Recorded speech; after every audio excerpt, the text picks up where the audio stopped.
मुझे इस बात का संज्ञान नहीं है क्योंकि मैं इस क्षेत्र में हूँ और अगर पहले भी मिली है कई बार और अभी भी मिल रही है तो इसमें कोई रोक टोक तो है नहीं, कोई भी किसी से भी मिल सकता है। पर अगर बीजेपी की प्रत्याशी के रूप में अगर मैनपुरी में उतरती है तो कैसी राय दिख रही है? मैं समझती हूँ कि समाजवादी पार्टी बहुत मजबूती से मैनपुरी लड़ रही है और लोगों का सहयोग, प्यार और साथ मिल रहा है। जेडीयू ने एक बड़ा अजीब सा बयान दिया है चुनाव में इलेक्ट्रॉनिक बॉन्ड को लेकर के। उन्होंने कहा है कि कोई एक व्यक्ति आया था और मेरे कार्यालय में एक लिफाफा दे गया था और जब हमने उस लिफाफे को खोला तो 10 करोड़ का बॉन्ड निकला।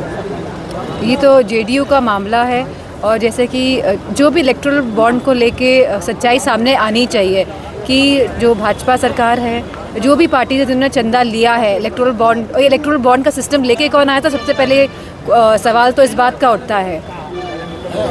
समाजवादी पार्टी का सुनने में आ रहा है, सूत्र बता रहे हैं, समाज पार्टी के नेता भी कह रहे हैं कि भारतीय जनता पार्टी से मैनपुरी सीट को लेकर पैक्ट हो गया कि कोई प्रत्याशी नहीं उतारा है। क्या कहेंगे? किसके साथ पैक्ट हो गया? बीजेपी का मैनपुरी की सीट पे प्रत्याशी न उतारना समाज पार्टी के नेताओं ने बयान दिया। मैं क्या बोलूँ इसमें, तो मतलब क्या अंदर ऐसी बात है? ऐसी बात कैसे हो सकती है? मैनपुरी सदर विधायक कैबिनेट मंत्री जयवीर सिंह ने एक अपने इंटरव्यू में कहा भी है कि जीतेगी तो समाजवादी पार्टी। सही तो है, क्या अंदाज वीडियो वायरल हुआ। वो कभी कभी जो अंदर का जो अनुभव होता है वो जुबान पे आ जाता है, तो मैं समझती जो बात नहीं बोलना चाहते थे वो बोल गए।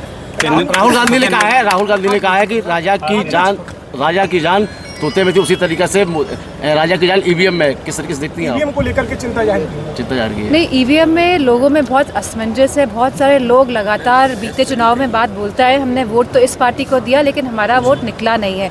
तो एक तरह की क्लैरिटी होनी चाहिए। भले ही ईवीएम सही हो तो भी लोग चाहते हैं, गांव के लोग चाहते हैं, शहरी लोग चाहते हैं कि बैलेट पेपर से ही चुनाव हो। जितने भी देश हैं पूरी दुनिया में सब जगह बैलेट पेपर से ही चुनाव हो रहे हैं। ईवीएम आई थी, उसके बाद वापस लोग बैलेट पेपर पे गए हैं क्योंकि लोगों के मन में कहीं ना कहीं एक शंका का भाव है कि ईवीएम में वोट डालने पे जिनको हम वोट डालते हैं उनको वोट नहीं मिलता है। मैनपुरी में कन्नौज जैसी पुनरावृत्ति तो नहीं हुई निर्विरोध निर्वाचन में हो?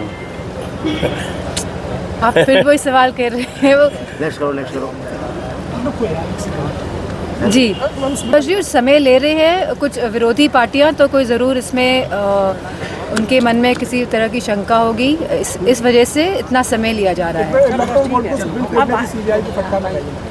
इलेक्ट्रो बोर्ड को लेकर सीबीआई ने सुप्रीम कोर्ट ने फटकार लगाई कि सही डाटा नहीं दिया, सही आंकड़े नहीं दिया। सीबीआई ने क्या? एसबीआई को फटकार लगाई है सुप्रीम कोर्ट ने। मैं चाहती हूँ कि सुप्रीम कोर्ट का अगर इसी तरह का इंटरफेरेंस रहेगा तो बहुत सारी चीज़ें जो हैं वो लाइन पे आएंगी। जो अभी सब अव्यवस्था दिख रही है हर एक स्टेप में, मैं समझती हूँ कि सुप्रीम कोर्ट जिस तरह का मेयर वाला चुनाव भी हुआ था पंजाब का, अगर सुप्रीम कोर्ट इंटरफेयर नहीं करता तो हमारे जानने वाले बीजेपी के बहुत सारे सांसद हैं, उन्होंने कहा था जीते तो हम ही हैं मेयर का चुनाव।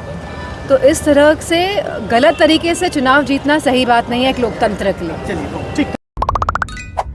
क्या खबर है भैया?